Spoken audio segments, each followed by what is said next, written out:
Hello everybody, this is Juan from Yoda's marketing team. Today I have a very good video for you. This is a very quick tip for those of you who have a Sawgrass printer, and this is basically how to master double-sided designs.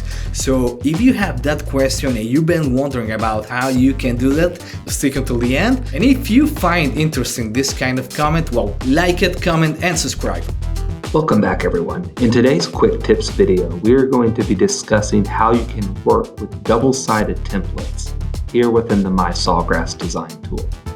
The first thing to be aware of is when choosing templates, underneath the information button attached to every single template, you will be able to see whether or not a template is one-sided or double-sided.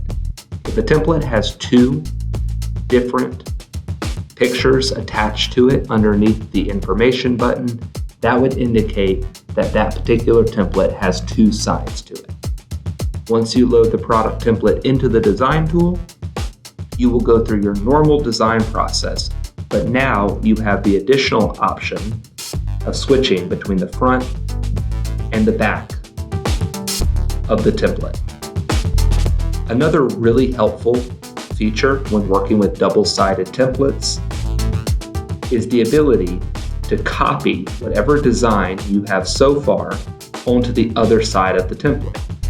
You can do so by hitting Copy Design, choosing, of course, the back side of this pillowcase template, and hit Apply. This will take whatever work you've done on the front side of the template and copy it over to the back. Now, we have a design on both sides of the template, and we are ready to print our project. That's all for today. See you next time.